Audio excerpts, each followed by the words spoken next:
Talaga namang napakamabenta ng ating Philippine 2-3 ay mga ka-Best Buys. Itong generator natin na to, ipapadala natin Quezon City kay Sir Darrell Albos. Ito nga po pala yung ating inverter silent generator. Ito po yung pinakamatipid sa lineup ng ating Philippine generators. May rated power ito na 2,000 watts at max power na 2,300 watts. Napaka-portable ito mga ka-Best Buys. 20 kilos lang ito. Napakagaan. Noise level nito mga ka-Best Buys, 58 decibel lang in 5 to 7 meters distance. Paano ba natin i-start yung ating Philippine 2-3? I-on muna natin tong switch. Ang ating nga palang generator ay may 5 liters capacity na gasolina. So tatakbo po ito ng 10 hanggang 12 oras depende sa inyong load. Hilahin natin itong choke. I-on natin yung gasoline at yung ignition switch. Hilahin natin yung recoil starter. Yan. Ganun lang sa kadali buhayin. Hayaan natin na si Mrs. yung magbuhay ng ating Philippine 2-3i. Patayin muna natin ito mga ka-Best Buys. Si Mrs. lang nagbubuhay ngayon ha. Ayan ha, live ha. Nagulat siya oh. Hindi niya akalain na siya magbubuhay. On dito sa switch, sa cup, choke natin. And i-on natin ignition. Hilahin yung recoil starter. Ay. Easy. Dali lang talagang buhayin ng ating Philippine generator na to. Itong 2-3i.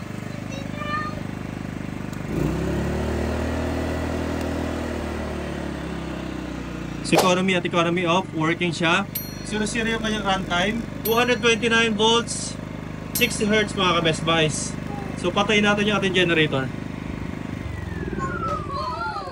Okay na ito mga ka-Best Buys at pwede natin ipadala sa ating kliyente. Ito na mga ating Philippine 168 inverter welding generator ay ipapadala natin kay Sir Romnick Calano dyan sa Mamburao, Occidental Mindoro. Ito pala may 160 amperes DC direct welding. Meron siyang dalawang switch. So ito yung para sa 1.6 to 2 mm at ito naman po ay 2.5 to 3.2 mm. Yung na-test natin dito na pinakamagkapal na welding rod is yung ating 3.5 which is Super C2. Kaya naman niya at saka lahat halos ng mabibili nito sa atin. Ang ginagamitan nila is pang industrial works, pang starting lang ng ating mga projects kapag wala pang kuryente sa site. Hindi tayo makapag-welding work kapag wala tayong kuryente, di ba? Kaya ito naman yung pinaka-choice ngayon ng ating mga contractor. Meron ka ng welding machine, meron ka pang power para sa AC at power tools. Makikita rin natin dito yung kanyang tatlong mode, volt, frequency, and time. Yun naman po ay para sa AC. So kapag po ginagamit natin yung AC power para sa mga power tools natin, dito po lumalabas yung mga figures. Meron siyang 1,000 watts inverter AC. So pure sine wave pa rin mga ka-Best Buys. Gamitin natin yung makapal na bakal at yung manipis na bakal. Yun nga po yung purpose ng ating switch knob. Meron siyang 60 amps na power kapag ginagamitan natin ng manipis na bakal tulad nito. At gamitin naman natin ng full potential niya which is 160 amperes kapag ginagamitan natin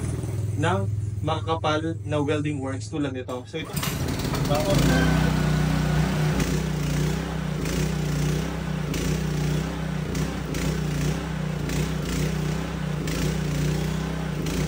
Yung una nating lapat, medyo napadiin, no? So, naka low ampere settings pa tayo dyan mga ka-Best Buys, ha? Ito yung unang lapat natin, medyo hindi natin na-control yung diin, kaya naman nabutas siya. And then, yung mga sumunod natin naman na welding, ito na yan. So, dati kasi, ang nangyayari dyan, kung tulad ko na beginner pa ako, nangyayari laging butas lang yung ating tubulars tulad ng nangyari dyan. Ngayon, dahil nga meron na siyang low ampere settings para sa mas manipis na welding rod, kahit ako na hindi professional, kaya ko nang mag-welding ng ating mga tubulars hindi nabubutas. Mga ka-Best Buys, para naman sa makapal na bakal at high ampere setting.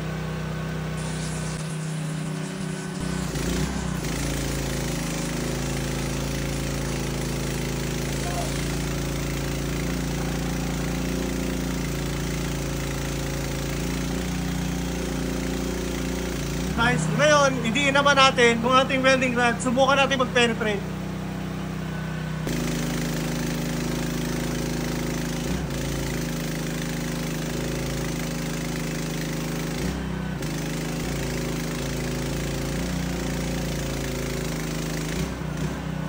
Silipin nyo, nagbabaga pa siya. So, ganun yung nangyayari kapag na-idein natin yung ating PK160. Nabubutas yung channel bars o yung mga makakapal na bakal. May mga videos na tayo dito, mismo yung baketa, yun yung wini-welding ng ating PK160 at tuwang-tuwa yung ating kliyente na napakaliit lang ng ating inverter na welding machine, pero napakalakas, napaka-portable at hindi bumibitaw yung pinag-weldingan ng ating PK160A. Ganda ng generator na ito gamitin sa mga site na hindi talaga kayang abutin ng power ng kuryente. Irerespondahan natin ng mga traps, equipment sa gitna ng bukid na kailangang i-welding.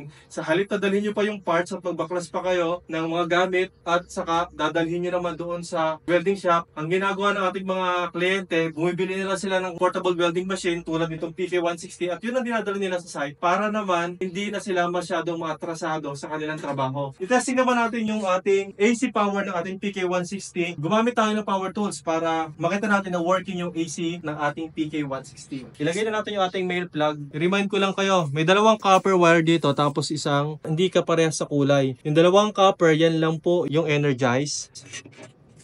Yung may ngipin na yan, dito yan mga ka-best buy sa may ngipin din. So, ito-twist natin para mag-lock.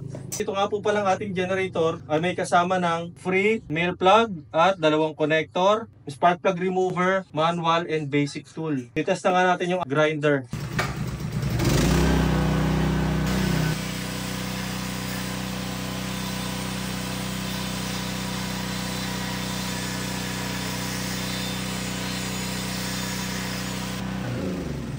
Working yung ating AC, working din yung ating welding. Pwede na itong ipadala kay Sir Romnick dyan sa Mamburao, Occidental Mindoro. Para sa inyong mga orders, comments, at suggestions, ay maaari kayo mag-text o tumawag sa aming cellphone number na magpa-flash dyan sa inyong screen. Bisitahin na aming Facebook, YouTube, and TikTok for more videos. Mga ka-best buy, ang presyo nga pala natin PK160 ay 26,000 pesos. Cash on delivery kahit saang lugar dito sa Pilipinas. At ito naman pong PK23i ay nagkakahalaga naman ng 28,500. 20 kilos po ang timbang nito. Ito naman po ay 28 kilos. Maraming salamat mga ka-best boys. Mag-ingat po tayo palagi. God bless po.